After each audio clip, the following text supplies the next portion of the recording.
Billionaire CEO hit her, said, "You can't have a child." 8 years later, she came with twins to his award ceremony. "You can't have a child, especially not mine." The words cut through the air like a knife as Evan Pierce's hand struck Ava's cheek with enough force to make her stumble backward. The sting of his palm against her skin was nothing compared to the cold fury in his eyes. Eyes that had once looked at her with admiration, perhaps even love. "I built this company from nothing," he continued, his voice dangerously quiet. "I won't let you or anyone else derail everything I've worked for. If you insist on keeping this mistake, you'll do it alone. I'll make sure you never work in this industry again." Have you ever wondered what happens when someone with everything, money, power, success, is confronted with the consequences of their cruelest decision? What would it take for a man who chose ambition over humanity to face the truth of what he abandoned? If you've ever had to rebuild your life after someone shattered it, this story will resonate deep in your soul. Give this video a like if you believe that sometimes the most powerful lessons come from facing the very people who once broke us. I'm Mr. Harrison, and today I'm sharing the remarkable story of a woman who faced unimaginable rejection, built a new life from the ashes, and years later, returned to confront the man who once told her to choose between her career and her unborn child. The crystal chandeliers of the Grand Meridian Hotel ballroom cast a golden glow over the assembled business elite as Ava Lewis stood at the back of the room, her heart hammering against her ribs. 8 years had passed since she'd last seen Evan Pierce, yet the sight of him ascending the stage still made her breath catch. The man being celebrated as entrepreneur of the decade looked exactly as she remembered, commanding, immaculate, untouchable. "Mom, is that him?" whispered Liam, his serious eyes, so like his father's, studying the man on stage with intense curiosity. "Yes," she answered softly, smoothing his carefully combed hair. "That's him." On her other side, Noah fidgeted with his bow tie. "There are a lot of people here." Ava squeezed his shoulder reassuringly. "Just stay close to me." At 42, Evan had only grown more striking with age, silver threading elegantly through his dark hair, his tailored tuxedo accentuating the athletic build he somehow maintained despite endless hours in boardrooms. As founder and CEO of Meridian Technologies, his face had appeared on every major business magazine, the architect of a digital empire worth billions. "Thank you for this tremendous honor," Evan began, his deep voice resonating through the ballroom. "When I founded Meridian 15 years ago, I had a vision of technology that would transform how we connect with our world." Ava barely heard the words. Instead, she found herself transported back to their first meeting, when she was just a brilliant but unassuming software engineer fresh from MIT with groundbreaking ideas about artificial intelligence interfaces. The interview at Meridian Technologies had been her 5th that week. Despite graduating at the top of her class, the tech industry's subtle biases made finding a position that would truly value her innovations challenging. But Meridian was different, or so she thought. "Your algorithm is revolutionary," Evan had told her after her presentation, his intense gaze making her simultaneously nervous and exhilarated. "Could transform our entire platform." She remembered how his eyes had lit up as she explained her approach to machine learning, how he'd asked questions that pushed her thinking further, how for the first time in her job search, she felt truly seen for her mind rather than judged for her gender or quiet demeanor. "When can you start?" he'd asked before she'd even finished her presentation. Within months of joining Meridian, Ava was leading her own development team, working directly with Evan on what would become the company's flagship product. Their collaboration was electric, minds operating in perfect synchronicity, pushing each other to greater innovation. Late nights in the office evolved into dinners discussing project architecture, which gradually shifted to conversations about literature, philosophy, dreams. "You're different from anyone I've ever worked with," Evan told her one night, the city lights glittering below his penthouse windows. "You see possibilities others miss." When their professional relationship finally crossed into the personal, it felt inevitable, the natural progression of a connection that had been building for months. Ava fell hard for the man behind the corporate legend, the one who quoted obscure poetry when exhausted and who still called his grandmother every Sunday. Or at least she thought she had.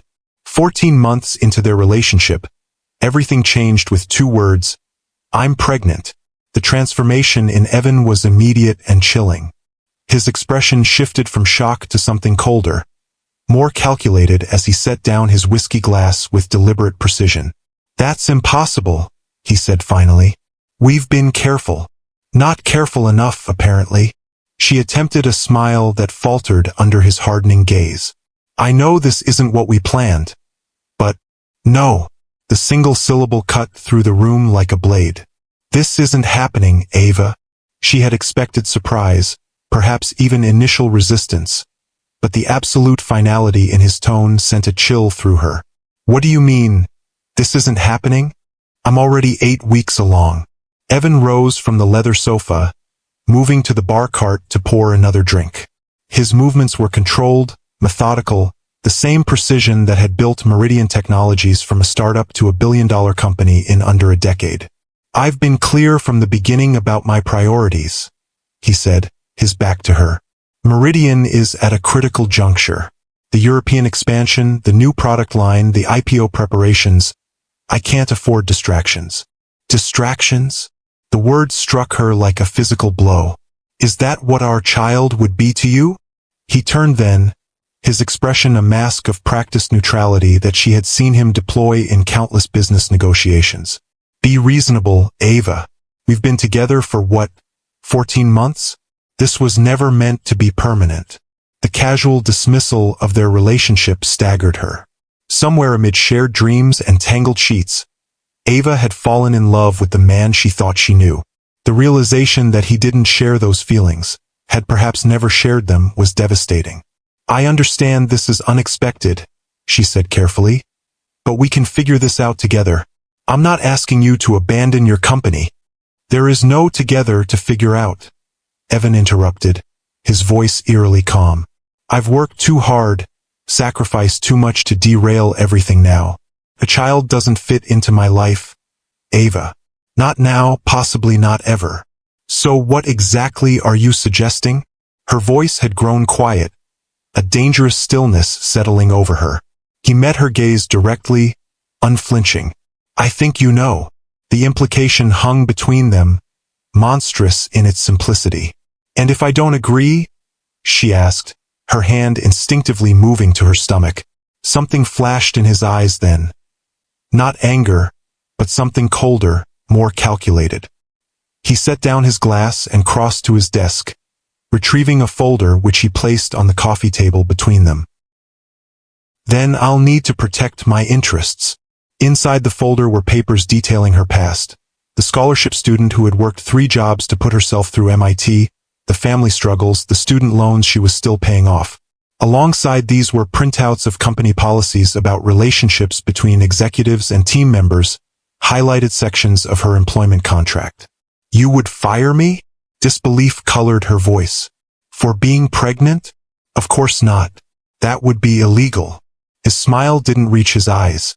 But restructuring departments, eliminating positions due to strategic realignment, that happens every day in tech. And references in this industry are everything, Ava. You know that. The threat was clear.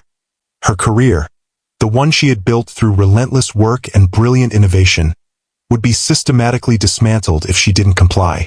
You can't be serious. She searched his face for any trace of the man she thought she knew. This isn't you, Evan. This is exactly who I am. He straightened his already immaculate cuffs. I've never pretended to be anything else. Meridian comes first, always has, always will. I thought you understood that. I understood you were ambitious. I didn't realize you were cruel. Something flickered across his face. Perhaps regret, perhaps merely annoyance at her persistence. I'm being practical. I'm offering a generous settlement. Enough to start fresh somewhere else. In a new city with new opportunities. Clean break. No complications. No complications, she repeated hollowly. Is that what our child is to you? A complication? Don't be dramatic, Ava. It's a cluster of cells, not a child. The clinical dismissal broke something inside her. She moved toward the door, dignity somehow intact despite the earthquake reshaping her world. Where are you going? He asked, surprise finally cracking his composed facade. Away from you.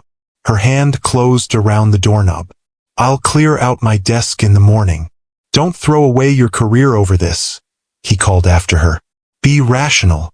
She paused in the doorway, turning to look at him one last time. You know what's irrational, Evan? Believing that anything could ever be more important than the people we love. That's the real delusion. His expression hardened. If you keep this baby, you're on your own. Completely. I won't acknowledge it, support it, or have any contact with it. Ever. Is that what you want? The question hung in the air between them, a final chance to preserve the life she had built. Her career at Meridian had been everything she'd worked for. Cutting-edge projects, brilliant colleagues, the resources to create technology that could change the world. But as she looked at the stranger wearing Evan's face, the decision crystallized with sudden clarity. What I want, she said quietly, is for our child never to know what kind of man his father really is. She closed the door behind her with a soft click that somehow sounded like finality. If you've ever had to choose between your principles and your comfort, hit that like button. And if you believe that true strength isn't measured by power or wealth, but by the courage to stand up for what's right, subscribe to Timeless Love Tales with Mr. Harrison for more stories that remind us of what truly matters in life. The next morning, when Ava arrived to collect her belongings, her keycard no longer worked. Security met her in the lobby, handed her a box of personal items, and escorted her from the building. By afternoon, her company email was deactivated. By evening, her final paycheck and a severance agreement requiring her silence had appeared in her account. Double what company policy dictated, but a fraction of what her innovations had earned Meridian. She had expected this. What she hadn't expected was the desperate need to see Evan one more time, to make him understand what he was throwing away. Not just her, but the possibility of a family, of a love deeper than ambition. A week after their confrontation, she returned to his penthouse, hoping that time and reflection might have softened his stance. The doorman, who knew her well, let her up without calling ahead. A kindness that would prove devastating. When Evan opened the door, his initial surprise quickly hardened into something dangerous. "What are you doing here?" he demanded, blocking the entrance. "Please, just hear me out," Ava said, fighting to keep her voice steady. "I've been thinking about everything, and I believe we can find a solution that works for both."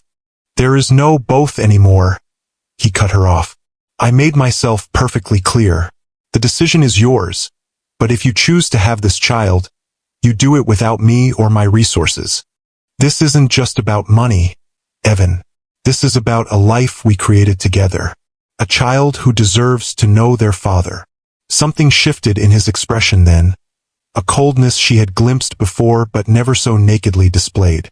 "You still don't understand, do you? I don't want this.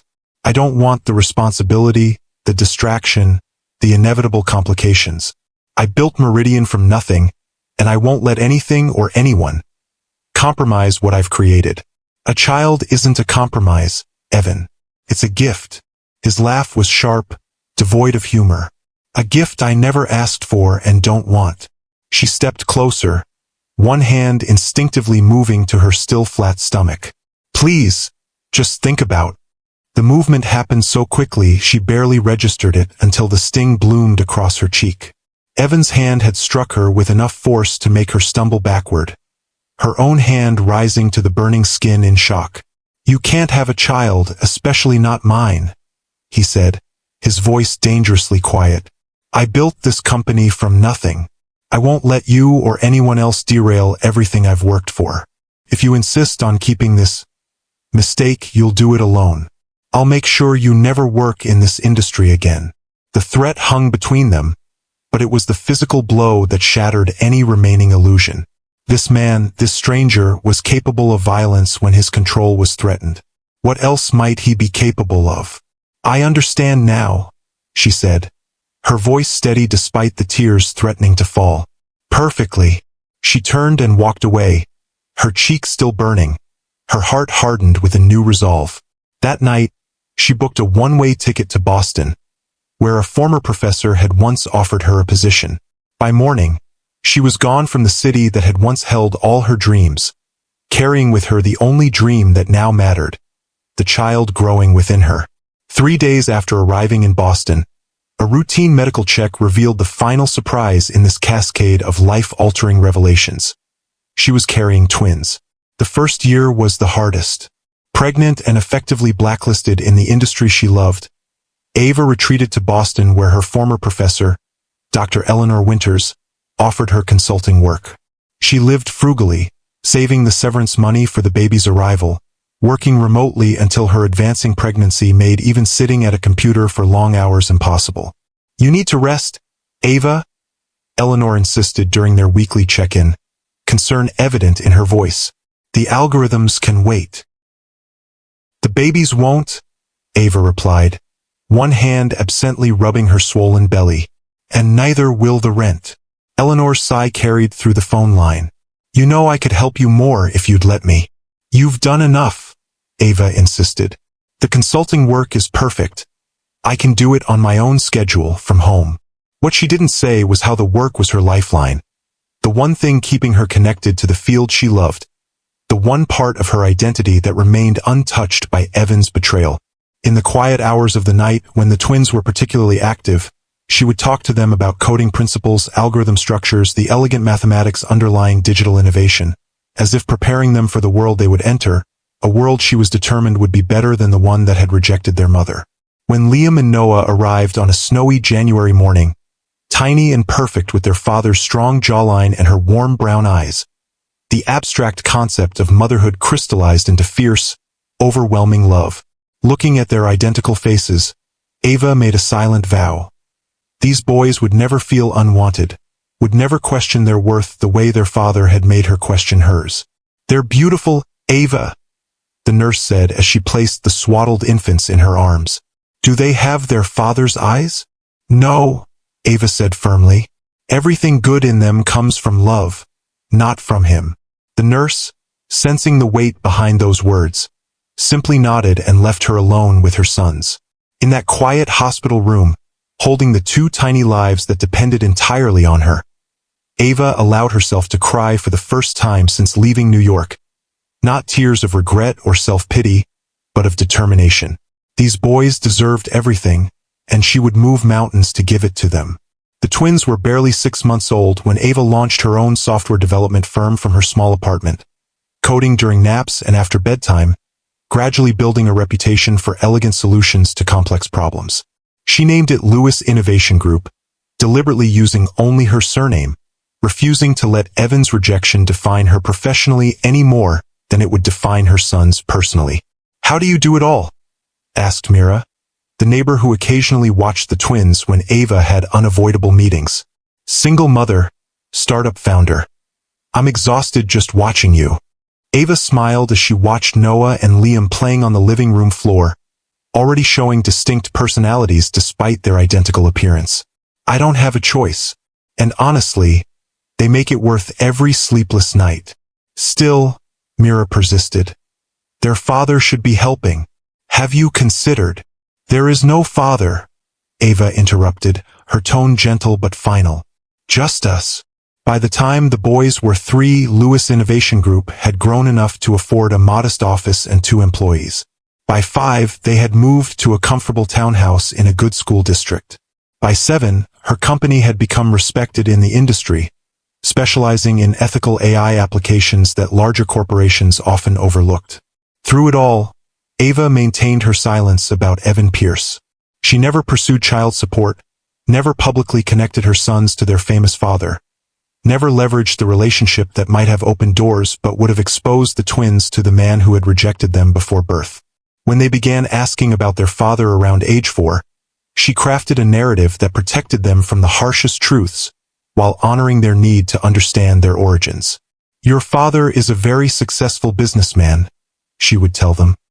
"He wasn't ready to be a dad when you were born. Sometimes adults make choices that are about them, not about the people they might hurt." "But doesn't he want to know us now?" Noah asked one night, his small face troubled. "We're big now. We wouldn't bother him too much." The innocent question broke her heart. "It's not about you being a bother, sweetheart. Some people just aren't ready for the kind of love that being a parent requires." Does he know about us? Liam asked, always the more analytical of the two. That we exist? Yes, Ava answered honestly. He knows. And he still doesn't want to meet us? The hurt in Noah's voice was palpable. Ava gathered both boys into her arms. His loss, she said firmly. The greatest loss of his life. As they grew older, the questions became more specific, more difficult to navigate without outright lies. Why didn't he ever visit? Why didn't he send birthday cards? Did he know they existed? Did he ever ask about them? Ava walked the delicate line between truth and protection, allowing the boys to form their own understanding of the father who existed for them only in magazine photos and occasional television appearances. She never spoke ill of Evan, never revealed the cruelty of their final encounters, never burdened them with the knowledge that their father had once referred to them as a complication to be eliminated. Mom, look! 7-year-old Liam held up a business magazine featuring Evan on the cover. It's him, isn't it? Our father. Ava's heart skipped a beat. Where did you find that? At the dentist's office, Noah explained, peering over his brother's shoulder at the glossy image. It says he's a visionary entrepreneur. What does that mean? It means he's very good at seeing possibilities and turning them into successful businesses, Ava explained carefully.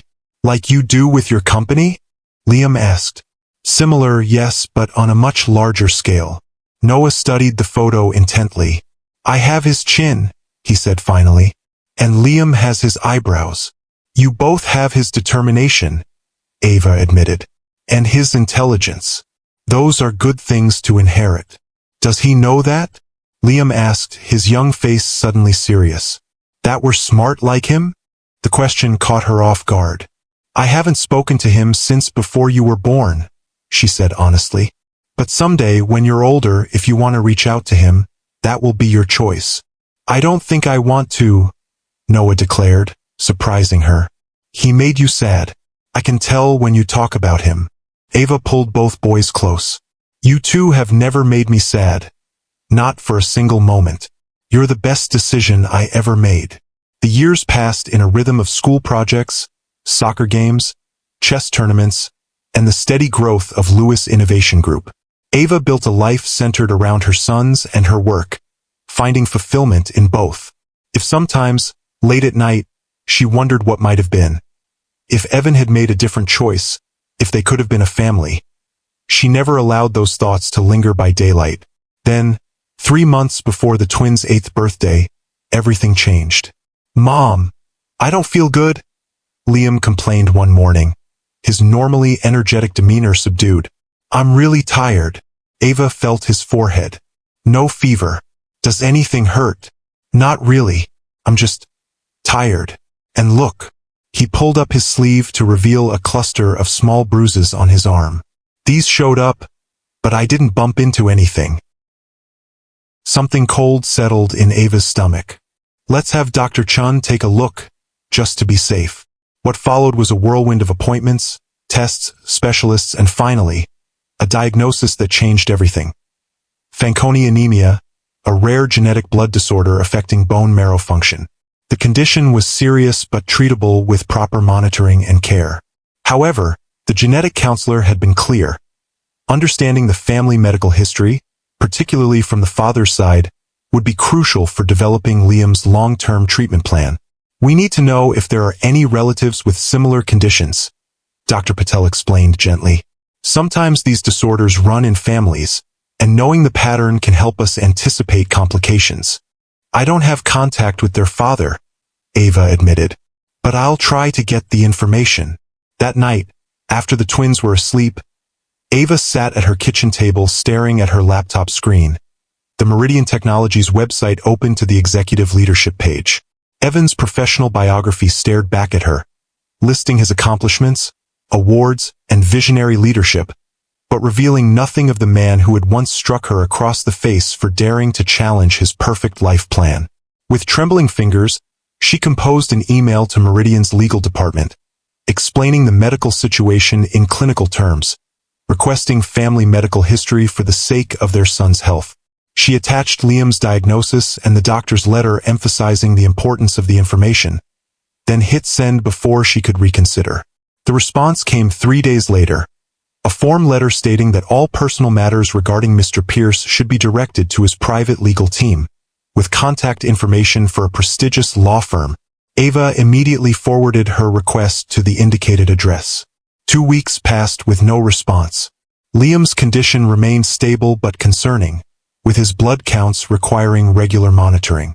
Ava called the law firm, only to be told that her request was under review. Another week passed, then another. Each call to the firm yielded the same response. Mr. Pierce's representatives were looking into the matter. "They're stonewalling me," Ava told Eleanor during a rare lunch break. "It's been over a month, and Liam's doctor is getting concerned about proceeding without complete information." Eleanor studied her former student with concern. "Have you considered a more direct approach?" "What do you mean?" "Evan Pierce is receiving the Entrepreneur of the Decade Award next month at the National Business Innovation Gala. It's being held at the Grand Meridian Hotel. Very exclusive, very public." Ava's eyes widened. "You think I should confront him there? In public?" "I think a man who values his public image as much as Evan Pierce does might be more responsive when faced with a situation he can't simply ignore or delegate to his legal team." Eleanor's expression softened. "Besides, it might be time for the boys to see for themselves who their father really is." The suggestion was radical, potentially traumatic for the twins, and yet, what choice did she have? Liam's health couldn't wait for legal maneuvering and corporate stonewalling. That evening, Ava sat the boys down for the most difficult conversation since they'd started asking about their father. "I need to tell you something important," she began, choosing her words carefully. "Liam's condition. The doctors believe it might be connected to genetics from your father's side of the family."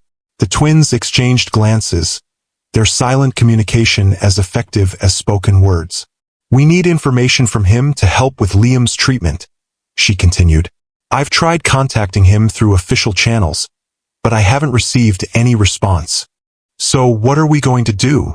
Noah asked, his protective instinct toward his twin evident in his voice. Ava took a deep breath. "There's an event next month where your father will be receiving an award. I'm thinking we should go there, try to speak with him directly." "You mean, meet him?" Liam's eyes widened. "For real?" "Yes, but I want you both to understand something first." She took each of their hands in hers. "Whatever happens when we meet him, however he reacts to seeing you, it doesn't change who you are or how loved you are. Some people aren't capable of being the parents their children deserve. That's not the child's fault. It's the parent's limitation." "What if he's mean to you again?" Noah asked quietly. Ava blinked in surprise. "What do you mean, again?" "Sometimes when you talk about him, you touch your cheek," Noah explained. "Like you're remembering something that hurt." The observation stunned her. How much had her perceptive sons pieced together from her unconscious gestures, from the gaps in her carefully edited stories? "I won't let him hurt Mom," Liam declared, his young face suddenly fierce with determination.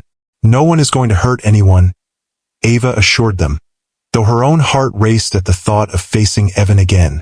"This is just about getting the medical information you need, Liam. Nothing more."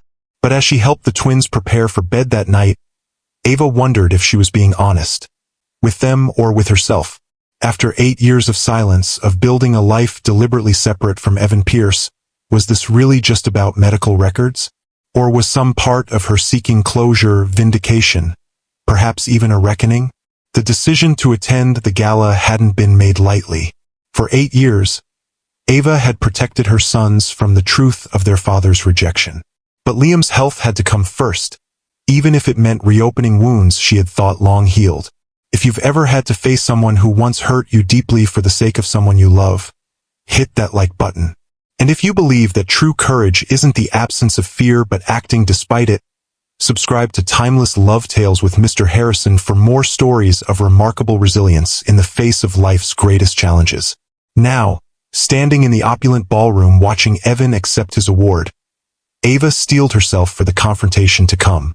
The twins, dressed in their best suits with carefully knotted ties, stood beside her, their expressions a mixture of curiosity, apprehension, and excitement. And so I accept this award not as a personal achievement, but as recognition of what's possible when we refuse to compromise our vision. Evan concluded his speech to thunderous applause. Remember what we practiced? Ava whispered to the twins as Evan descended from the stage, immediately surrounded by well-wishers and industry peers. No matter what happens, we face it together. The twins nodded solemnly, their identical faces reflecting a mixture of emotions too complex for their young years.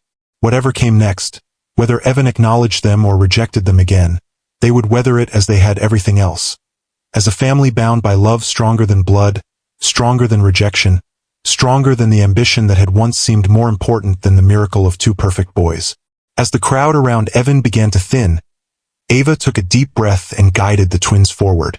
Her heart pounded so loudly she was certain everyone could hear it, but her steps remained steady, propelled by 8 years of determination and one urgent medical necessity.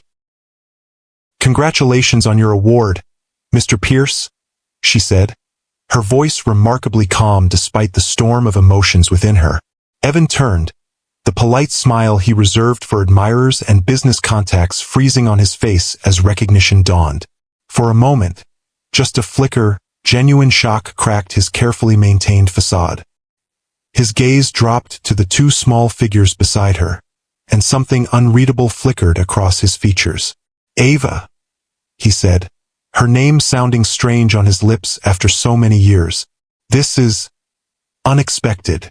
I apologize for the intrusion," she replied, her voice steady. "But there's an urgent matter we need to discuss." His expression hardened, the initial surprise replaced by the cold calculation she remembered all too well. "I'm afraid this isn't a good time. I have guests to attend to." "It's a medical issue," she pressed, keeping her voice low. "Regarding your son." The words hung in the air between them, a challenge and a revelation. Evan's gaze darted around the room, clearly assessing who might be witnessing this encounter. "My office," he said finally, gesturing toward a door at the side of the ballroom. 5 minutes. As he strode away, Liam looked up at her. "He doesn't seem very happy to see us."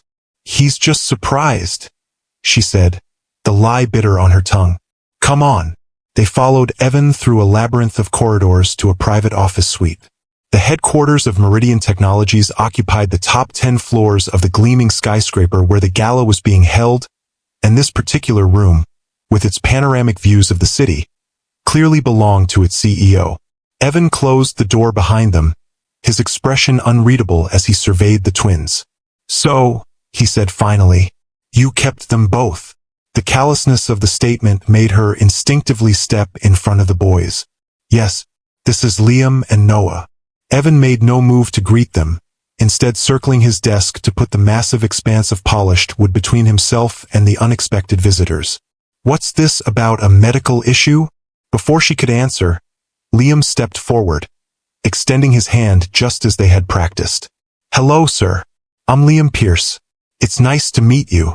The simple dignity in her son's gesture, the courage it took for him to reach across the chasm of his father's indifference, filled Ava with fierce pride and heartache in equal measure.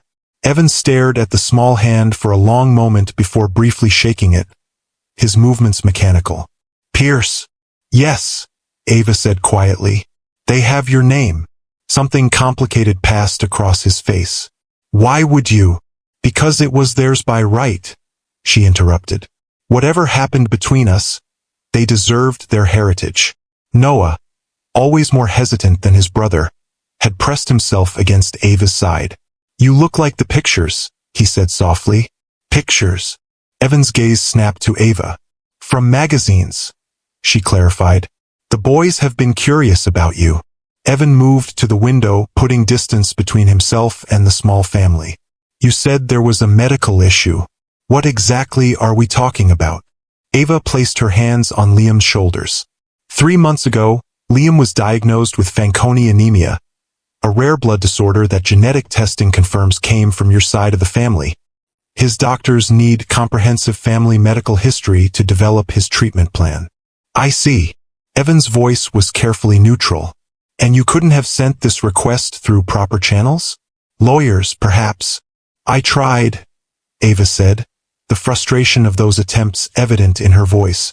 Your legal team buried my inquiries. This was my last resort. Evan turned back to face them, his gaze lingering on Liam with new interest.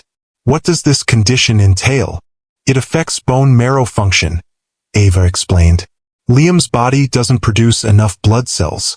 He needs regular monitoring, possibly transfusions, and there's a risk of more serious complications developing later. Is it terminal? Something flickered in Evan's eyes, the first genuine emotion he had displayed. Not necessarily, Ava said. With proper treatment, many patients live normal lives. But we need information about your family history to optimize his care. Evan nodded slowly, his gaze still fixed on Liam. I'll have my assistant compile everything from my medical records and family history. You'll have it by tomorrow. Thank you, Ava said, relief washing through her. This was more cooperation than she had dared hope for. Is that all? Evan asked, already reaching for his phone, clearly eager to end the encounter. Noah, who had been silent until now, suddenly stepped forward. Don't you want to know anything about us? The simple question hung in the air, laden with 8 years of absence. Evan's hand stilled on his phone, something complicated passing across his features. We're in 3rd grade, Noah continued into the silence, words tumbling out nervously. I play soccer and Liam plays chess. He's really good. He won a tournament last month even though he wasn't feeling well. And we both like building robots. Mom says we get that from you. Ava's heart clenched at her son's transparent attempt to find connection with the father who had rejected them before they were born. She watched Evan's face, searching for any sign that Noah's innocent overture had penetrated the wall he had built. For a moment, something softened in Evan's expression as he looked at the boys. So clearly his sons, with echoes of his own features looking back at him. Then, as if catching himself, he straightened and the mask slipped back into place. I have guests waiting, he said, his voice deliberately impersonal. If there's nothing else regarding the medical situation, that's it? Ava interrupted, unwilling to let her sons witness any more of their father's indifference. We've taken enough of your time. Congratulations again on your award. She guided the twins toward the door, her hand protectively on Noah's shoulder. As they reached the threshold, Liam suddenly turned back. Sir, he said, his young voice steady despite the tension in the room. I just wanted to say thank you for the information that might help me get better. The simple courtesy, the innate grace in her son's words, seemed to catch Evan off guard. He stared at Liam for a long moment, something shifting in his expression. You're welcome, he said finally, the words sounding rusty, as if he were unaccustomed to expressing gratitude. In the elevator descending from Evan's office, Noah burst into tears. He doesn't care about us at all, he sobbed, burying his face against Ava's side. Not even a little bit. Ava knelt down, gathering both boys close. Listen to me, both of you. Your father's inability to see how extraordinary you are is his failure, not yours. Some people are so focused on what they're building that they miss the most precious things right in front of them. But why? Liam asked, his eyes dry but troubled. Why doesn't he want to know us? I wish I had a better answer, Ava said honestly. But sometimes people make choices based on fear of change, fear of vulnerability, fear of having their carefully constructed plans disrupted. It doesn't make those choices right, but it helps explain them. I'm glad we have you, Noah said, wiping his eyes. You're better than 10 dads. Ava smiled, blinking back her own tears. And I have you too, which makes me the luckiest mom in the world. Now, what do you say we get some ice cream before heading back to the hotel? The twins nodded, their resilience already reasserting itself. As they crossed the lobby toward the exit, a voice called out behind them. Ms. Lewis. Wait. Ava turned to find Evan's assistant, a poised woman in her 30s, approaching with a business card in hand. Mr. Pierce asked me to give you this, she said, handing the card to Ava. It's his private number. He said to call tomorrow morning to arrange for the medical information. Thank you, Ava said, surprised by this small concession to convenience. The assistant hesitated, then added in a lower voice, "He also asked me to tell you that the boys are very well spoken." It was hardly a declaration of paternal pride, but coming from Evan, even this oblique acknowledgement felt significant. Ava nodded her thanks, tucking the card into her purse as the assistant retreated back toward the elevators. "What did she want?" Liam asked as they stepped out into the cool evening air. "Just to give me a way to contact your father about the medical records," Ava explained, deliberately keeping her tone casual. "Now about that ice cream." Later that night, after the twins were asleep in the hotel room they were sharing, Ava sat by the window looking out at the city skyline. The encounter with Evan had gone almost exactly as she had expected, cold, businesslike, focused solely on the practical matter at hand. He had agreed to provide the medical information Liam needed, which was the only thing that truly mattered. So why did she feel this lingering sense of incompletion, as if something important had been left unsaid? Perhaps it was the look she had glimpsed in Evan's eyes when he first saw the twins. Not just surprise, but something deeper, more complex.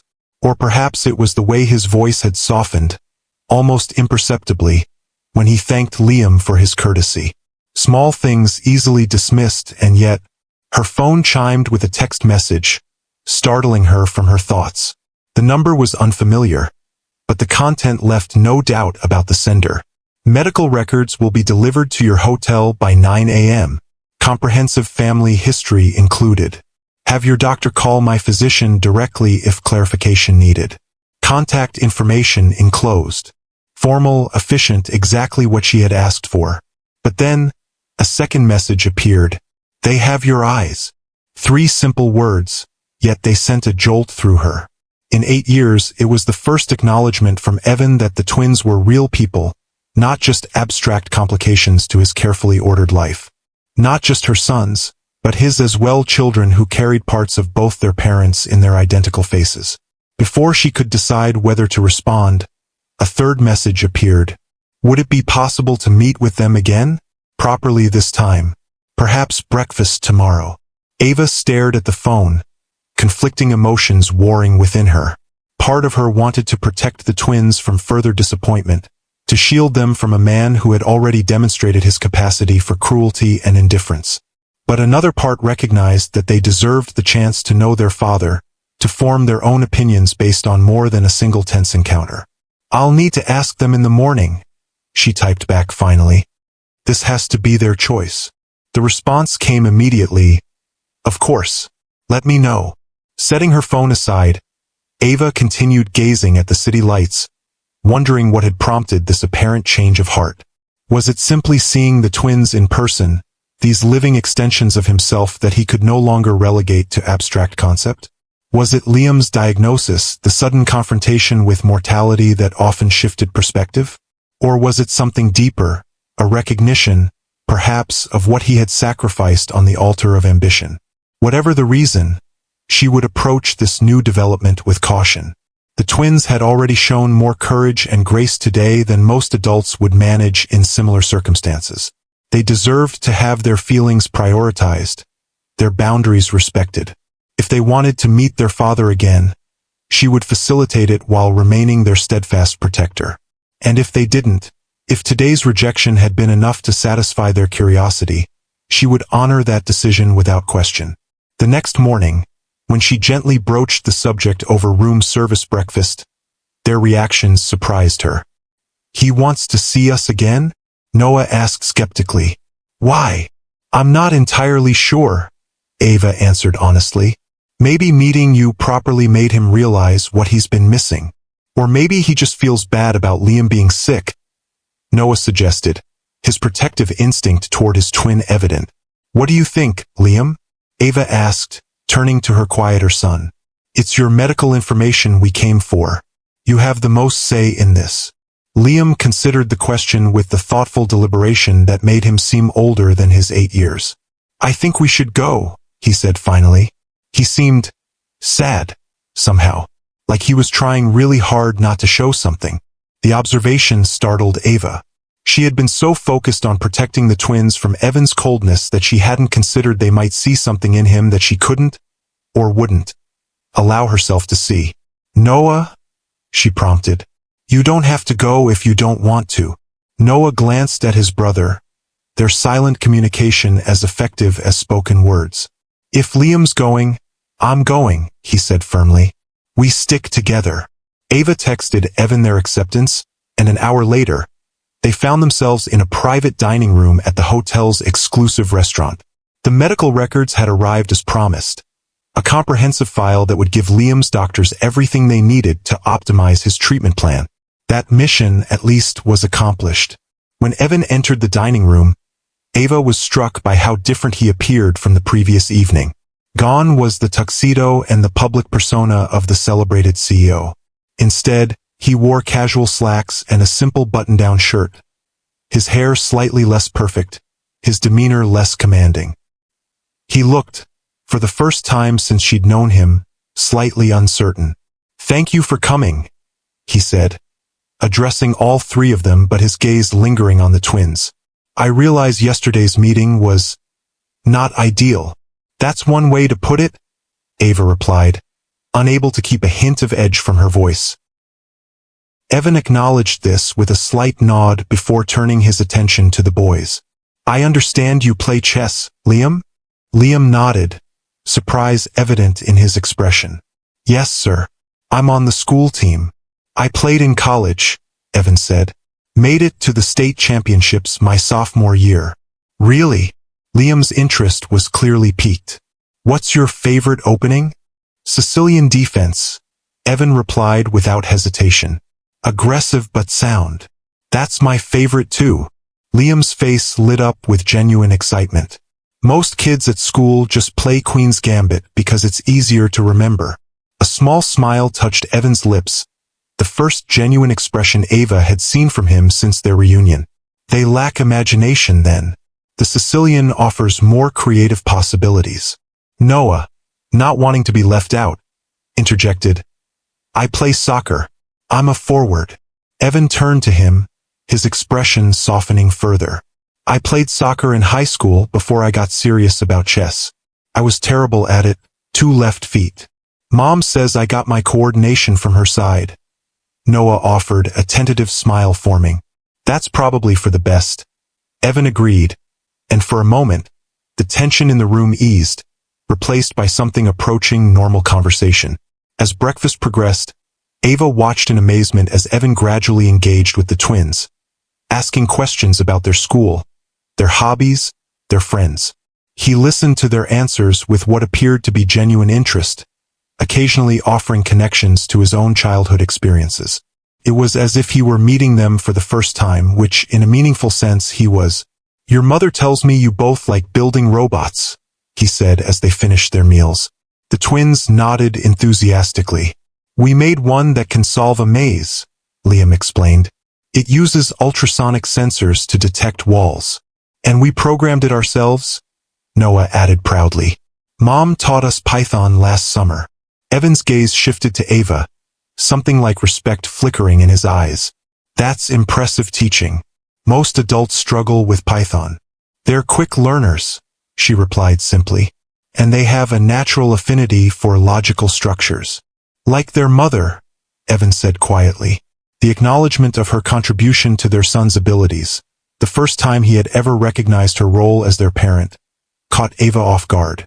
Before she could respond, Evan turned back to the twins. "I have a robotics lab at Meridian," he said.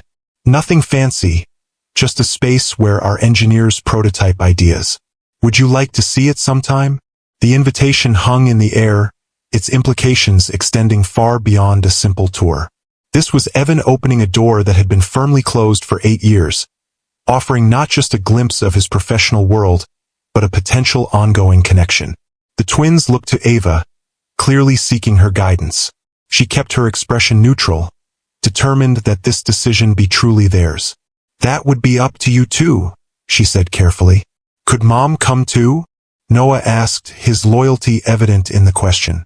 Something flickered across Evan's face. Perhaps surprise, perhaps respect for the boy's protective instinct. "Of course," he said after a brief pause. Your mother would be welcome. Liam and Noah exchanged one of their silent communications before Liam spoke. We'd like that. The robotics lab sounds cool. Excellent.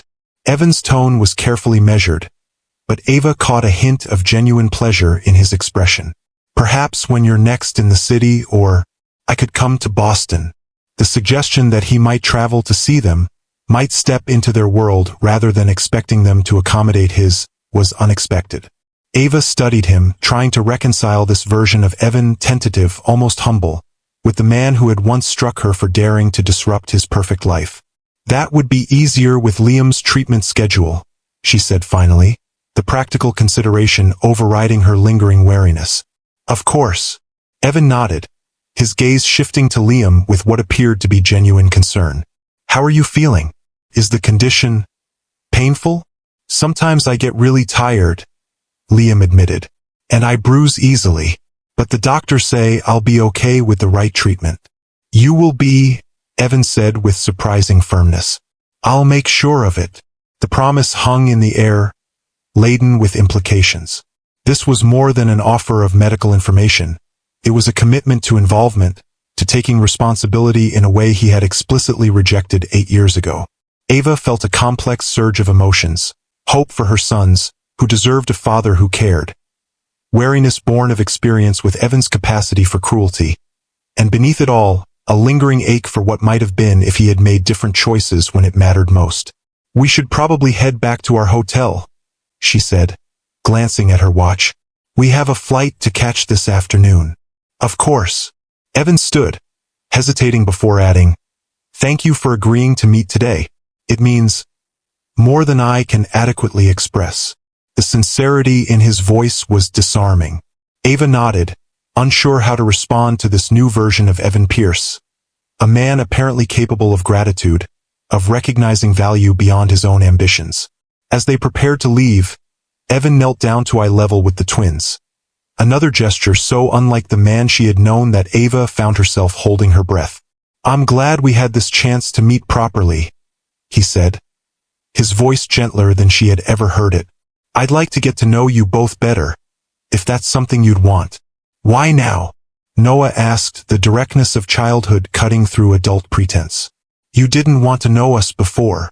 The question might have offended or angered the Evan of 8 years ago. This Evan, however, seemed to consider it seriously, his expression thoughtful rather than defensive. That's a fair question, he acknowledged. The truth is, I made a terrible mistake. I was so focused on building my company that I convinced myself nothing else mattered. Not relationships, not family, not even the possibility of being a father. I told myself it was the right choice, the rational choice. He glanced briefly at Ava before continuing. It wasn't until I saw you both yesterday, saw what I'd missed all these years, that I realized how wrong I'd been. Mom says everyone makes mistakes, Liam offered. It's what you do after that matters. A smile touched Evan's lips. Your mother is very wise. The wisest, Noah agreed loyally. And the best coder too. Her company makes really cool stuff. I don't doubt it, Evan said, his gaze meeting Ava's over the boys' heads. She was always brilliant. The compliment, delivered with what seemed like genuine admiration, caught her off guard. This was not the calculated charm he had once deployed to win her affection, nor the cold dismissal of their final encounters. This was something new, respect, perhaps, or recognition of the life she had built without him. We really should go, she said, uncomfortable with the direction of the conversation. Boys, say goodbye to Mr. Pierce. Goodbye, sir, they chorused politely. Evan, he corrected gently. You can call me Evan, or whatever feels comfortable. The implication that someday they might call him something else, something more paternal, hung unspoken in the air. Ava guided the twins toward the door, her emotions too tangled to process in this moment. Ava, Evan called as they reached the threshold. A word, please? Just a moment. She hesitated, then nodded to the twins. Wait for me in the lobby, right by the fountain. I'll be there in 2 minutes. Once the boys were out of earshot, She turned back to Evan, her guard firmly in place. Yes. He approached slowly, maintaining a respectful distance.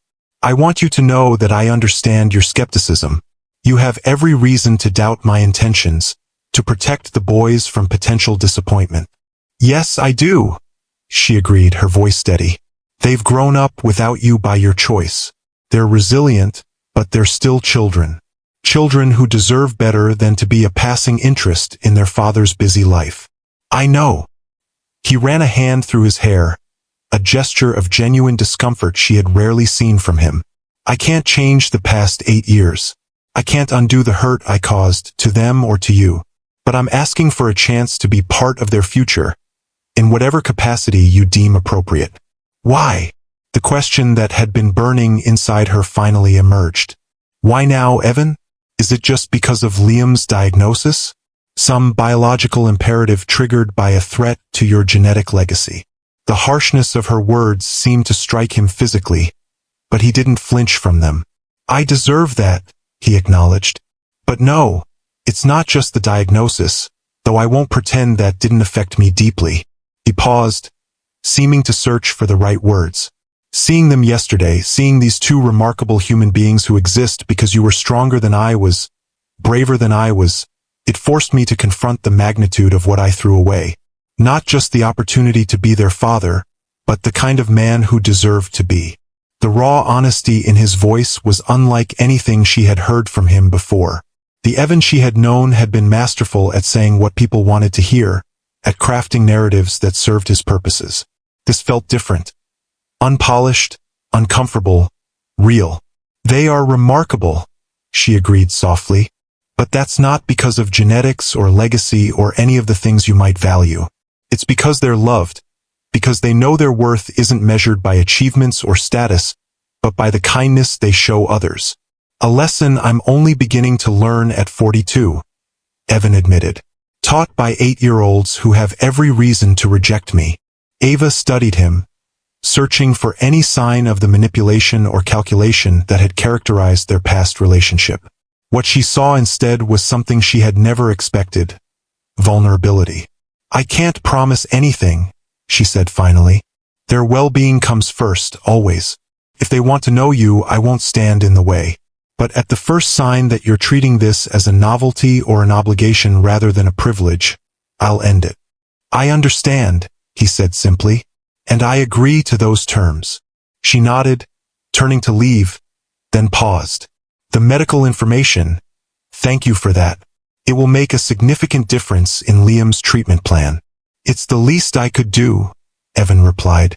And Ava? Thank you for raising them to be the kind of boys who could face a stranger who happens to be their father with such dignity and grace.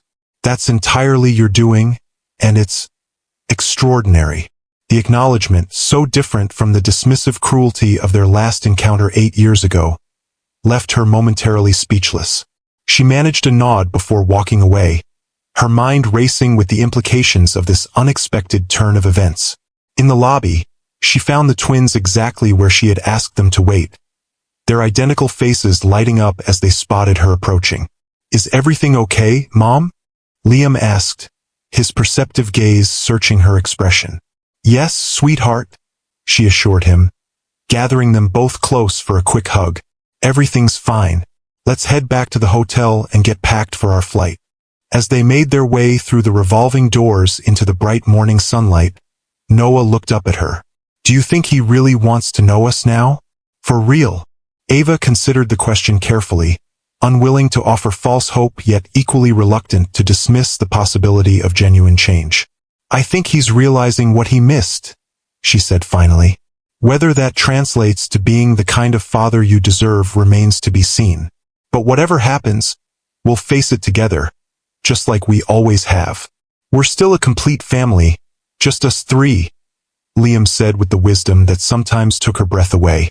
Anything else is just extra. Exactly right, Ava agreed, squeezing his shoulder gently. We're already whole. 3 months later, Ava stood in the doorway of their Boston home, watching as Evan helped the twins put the finishing touches on a robot they had been building together over his weekend visit. It was his third trip to Boston since their encounter at the gala, each visit marked by careful steps toward building a relationship with his sons. The change in him remained startling. The arrogant CEO was still evident in glimpses. His strategic approach to problem-solving, his occasional impatience with inefficiency. But those traits were now tempered by something new: humility. He deferred to the twins' expertise in their own project, asked questions rather than issuing directives, showed genuine delight in their innovations. Most surprising was his behavior toward her. Gone was the manipulative charm of their early relationship and the cold dismissal of their final encounters, replaced by a careful respect that acknowledged both their complicated history and her primary role in their sons' lives. He consulted her before making suggestions to the boys, respected the boundaries she established, and never once attempted to leverage his wealth or influence to override her parenting decisions. "Mom, look," Noah called excitedly. "We got it working. The arm can pick up objects and sort them by color." "That's incredible," she said, moving into the room to examine their creation. "How did you solve the grip sensitivity issue?" "Evan showed us a pressure sensor calibration technique," Liam explained, his use of his father's first name still a compromise between formality and familiarity. "It's the same one they use in Meridian's medical robotics division." Evan smiled, but Ava noticed he made no attempt to take credit for the solution. "They figured out the implementation entirely on their own," he said. "I just pointed them toward the concept." The easy generosity of the comment, giving the twins full ownership of their achievement, was yet another sign of the change in him. The Evan she had known would have ensured his contribution was recognized, his expertise acknowledged. "We're going to enter it in the school science fair next month," Noah added. "Evan said he might come if he can rearrange some meetings." "That would be nice," Ava said carefully, still wary of the boys building expectations that might lead to disappointment. "I'll be there," Evan said with quiet certainty. Some things are more important than meetings. The simple statement, so contrary to everything he had once believed, hung in the air between them, laden with unspoken history. 8 years ago, nothing had been more important than his company, his ambitions, his carefully constructed life plan. Now, he was rearranging board meetings to attend an elementary school science fair. Later, after the twins had gone to bed and Evan was preparing to leave for his hotel, he paused at the door. "Liam's latest test results looked promising," he said. "Dr. Chun seems optimistic about the new treatment protocol." "Yes," Ava agreed. "The comprehensive family history you provided made a significant difference in tailoring his care. The genetic markers from your grandfather's side were particularly helpful in predicting how he might respond to certain treatments." "I'm glad." Evan hesitated, then added, "I've been thinking about establishing a research foundation focused on rare blood disorders, particularly those affecting children. The resources available for families facing these conditions are woefully inadequate." The initiative was so unexpected, so unlike the ruthlessly profit-focused CEO she had known, that Ava found herself momentarily speechless. "That would be remarkable," she said finally. "It could help many families." "It won't change the past," Evan acknowledged, understanding the unspoken question in her response. "Nothing can do that, but perhaps it can create something meaningful for the future." He paused, then added quietly, "I've been doing a lot of thinking about legacy these past few months. What it really means, what truly lasts." "And what conclusions have you reached?" Ava asked, genuinely curious about this apparent transformation. "That I spent 15 years building something that will be forgotten within a generation of my death," he said simply, while nearly missing the chance to know two extraordinary human beings who carry forward not just my DNA but potentially something far more valuable: the capacity for kindness, curiosity, and integrity that you've instilled in them. The raw honesty in his voice was still disarming, still difficult to reconcile with the man who had once coldly dismissed their unborn children as complications to his perfect life. "They are extraordinary," she agreed, "and they're giving you a precious gift by allowing you into their lives. I hope you understand how fortunate you are." "More than you know," he said quietly. "More than I can express. And not just for the chance to know them, but for the opportunity to see the remarkable life you've built, the mother you've become. I was wrong about so many things, Ava. Most of all, I was wrong about what constitutes true success. The acknowledgement, so complete, so unequivocal, left her momentarily without words. For years, she had imagined confronting Evan, forcing him to recognize the magnitude of what he had thrown away.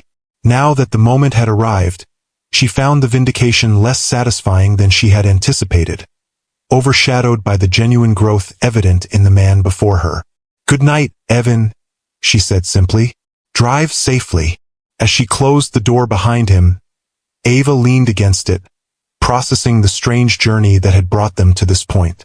8 years ago, she had fled New York with a bruised cheek and a broken heart, carrying twins the world's most promising entrepreneur had rejected as inconvenient complications to his ambitions.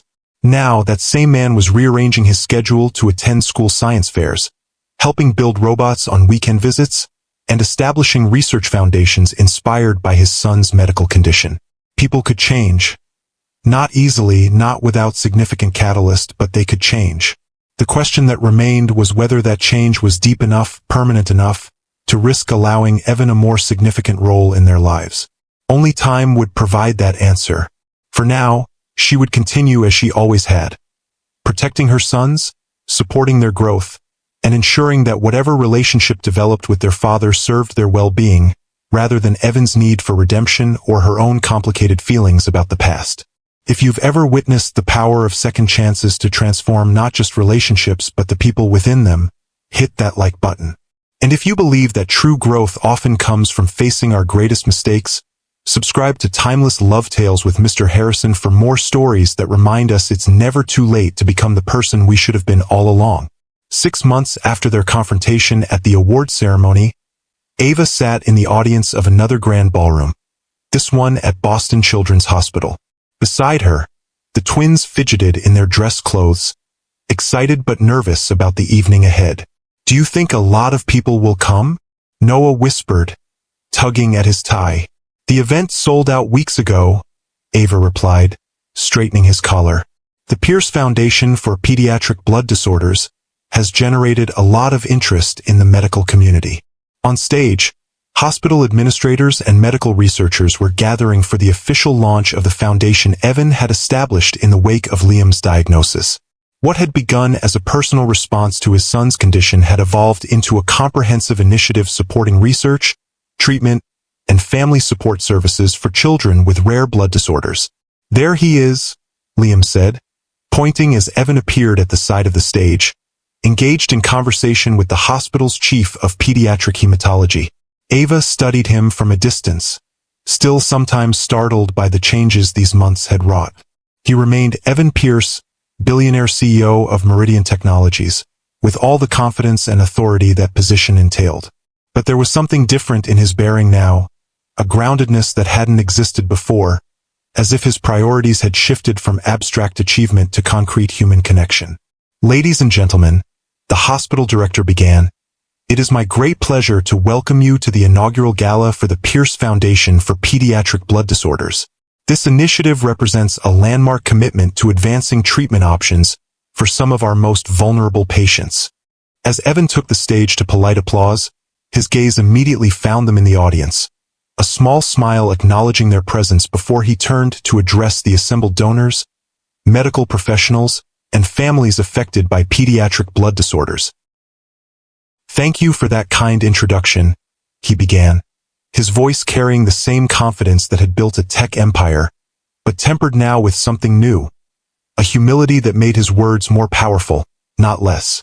"6 months ago, I knew very little about Fanconi anemia or any of the other rare blood disorders that affect thousands of children across this country. Like many parents, I believed serious illness was something that happened to other families, not mine." He paused, his gaze returning briefly to where Liam sat between Ava and Noah. "Then my son was diagnosed, and everything changed. Not just my understanding of this particular medical condition, but my perspective on what truly matters in life." The simple acknowledgement, "my son," sent a ripple of emotion through Ava. For years, Evan had refused to even acknowledge the twins' existence. Now he was publicly claiming Liam not just as his biological offspring but as his son, with all the responsibility and connection that word implied. In the business world, we often talk about legacy.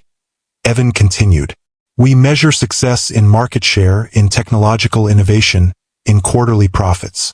But sitting in doctors' offices, learning about my son's condition, I began to understand that true legacy isn't built in boardrooms.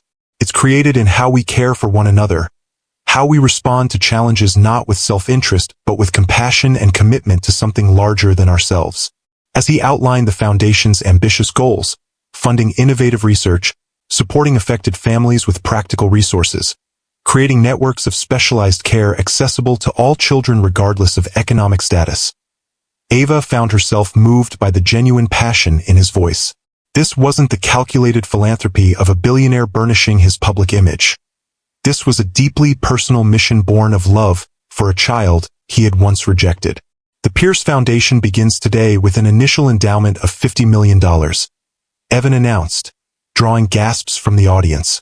But more important than financial resources is our commitment to the principle that every child deserves not just treatment but hope.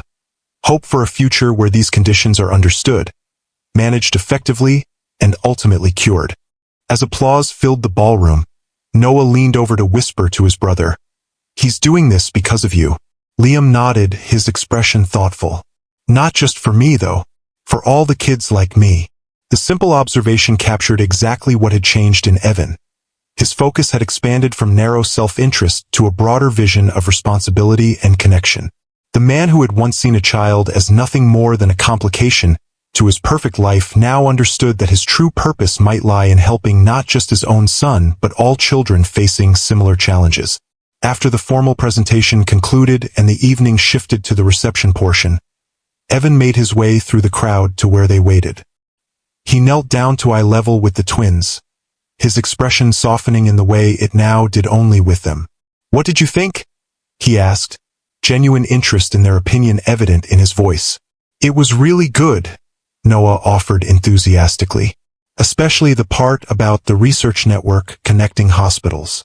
The doctor said it could help kids even in places without big hospitals like this one," Liam added. "That's important." Evan nodded, clearly pleased by their understanding. "That's exactly right. Some of the most promising treatments are only available at major medical centers right now. We want to change that." As he stood, his gaze met Ava's over the twins' heads. "Thank you for coming tonight," he said quietly. "It means a great deal to have you all here." "The foundation is remarkable, Evan," she acknowledged. "It will make a real difference for many families." Something flickered in his expression. Gratitude, perhaps, for her recognition of his efforts, or possibly for the simple fact that she now used his name without the coldness that had characterized their early reunions. "I hope so," he replied. "It's a start, at least." The evening continued with introductions to researchers, conversations with other affected families, and the twins' increasingly evident fatigue as the hour grew late. When Liam began to yawn despite his best efforts to hide it, Ava made the decision it was time to leave. "We should head home," she said, gathering their coats. "It's been a long day, and the boys have school tomorrow." Evan nodded in understanding. "Of course. I'll walk you to your car." Outside, the spring evening was cool but pleasant. The hospital's gardens illuminated by soft lighting that created pools of gold among the emerging greenery. As they walked toward the parking area, the twins ran ahead, their energy momentarily renewed by the fresh air.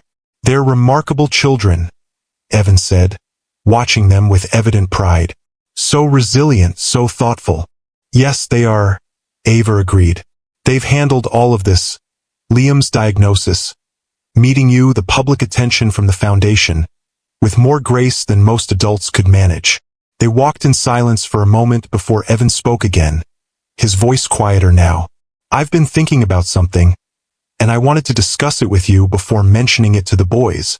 The careful approach, consulting her first, respecting her primary role in their lives, was another marker of how far he had come from the man who had once made unilateral decisions affecting them all. "What is it?" she asked.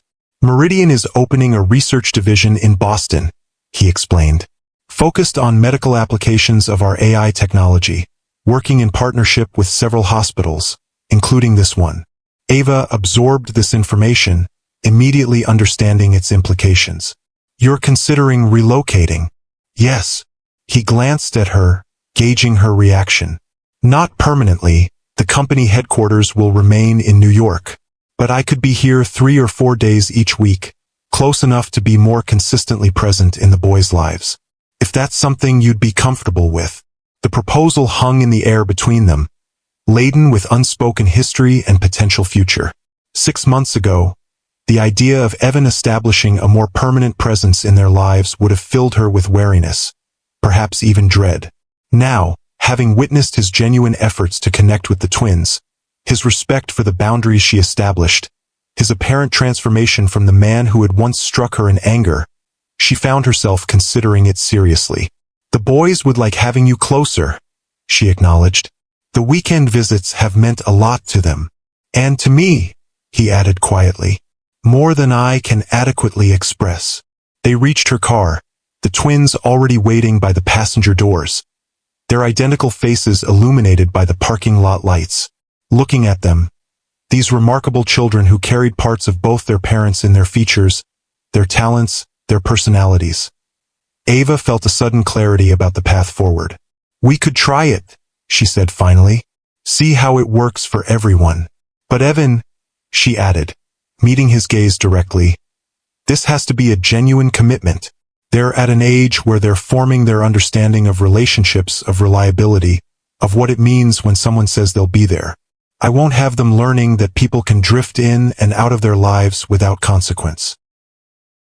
I understand, he said solemnly. And I agree completely.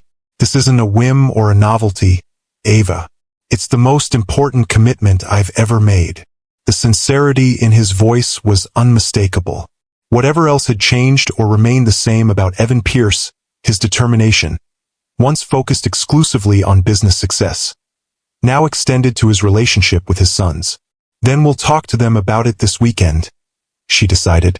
Together, as they said their goodbyes and she drove the sleepy twins home, Ava reflected on the strange, unexpected journey that had brought them to this point. 8 years ago, she had fled New York with a bruised cheek and a broken heart. Carrying twins the world's most promising entrepreneur had rejected as inconvenient complications to his ambitions. She had rebuilt her life from scratch, created a successful company, raised 2 extraordinary boys, all while believing Evan Pierce would never be anything but a painful memory. Now, that same man was establishing medical foundations, relocating business divisions, and rearranging his entire life to be present for the children he had once rejected. The transformation was so complete, so seemingly genuine, that it challenged her long-held beliefs about people's capacity for change. Perhaps that was the most valuable lesson in all of this, that no one, not even those who have hurt us most deeply, should be permanently defined by their worst decisions. That redemption, while never guaranteed, remains possible for those willing to confront their failures with genuine remorse and commitment to change. 2 weeks later, as she watched Evan helping the twins set up a new telescope in their backyard, a gift to celebrate his first official day as a part-time Boston resident, Ava found herself contemplating the nature of forgiveness. Not the easy, superficial kind that papers over wounds without healing them, but the deeper forgiveness that acknowledges the pain while creating space for something new to grow in its place. She had not forgotten the man who had once struck her, who had coldly dismissed their unborn children as complications, who had threatened her career and her future. That history remained part of their story, a shadow that would never completely disappear. But alongside it now existed another reality, a man learning, however belatedly, to be the father his sons deserved, to value connection over achievement, to measure success not in dollars or accolades but in moments of genuine presence. Mom, come see, Noah called excitedly. We can see Jupiter's moons. As she joined them at the telescope, the 4 of them huddled together in the cool evening air, she realized they had created something none of them could have anticipated.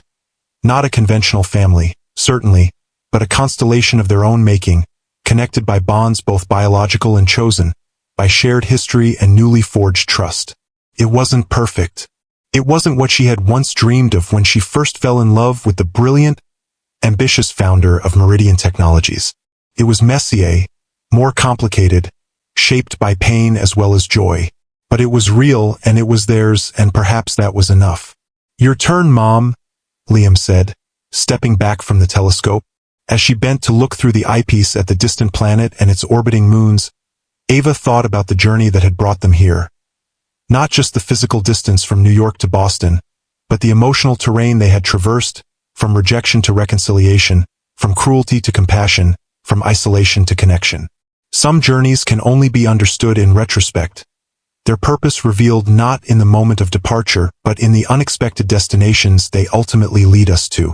8 years ago, fleeing New York with her unborn twins, Ava could never have imagined standing in a Boston backyard with Evan Pierce, watching their sons discover the wonders of the night sky. Yet here they were, their shared past transformed not by forgetting but by the harder, more meaningful work of growth and genuine change. As she straightened from the telescope, her gaze met Evan's over the twins' heads. In his eyes, she saw not just the brilliant, driven entrepreneur she had once loved, nor the cruel, dismissive man who had rejected her and their unborn children, but something new.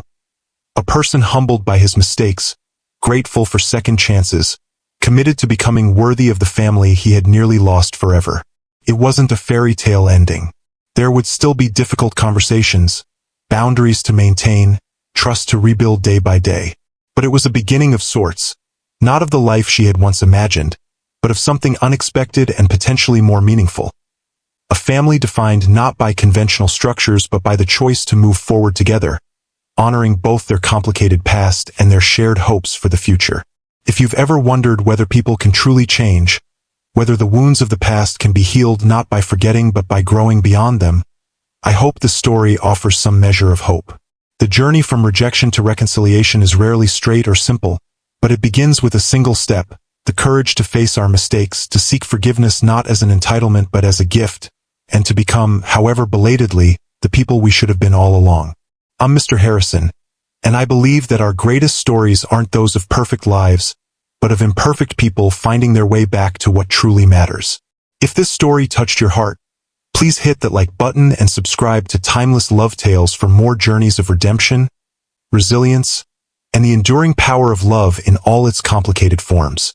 Remember, it's never too late to change the narrative of your life, to recognize, as Evan Pierce finally did, that true success isn't measured in achievements or accolades but in the lives we touch, the love we give, and the legacy of compassion we leave behind. Until next time, may your own story be one of growth, forgiveness, and the courage to begin again, even when the path ahead seems uncertain.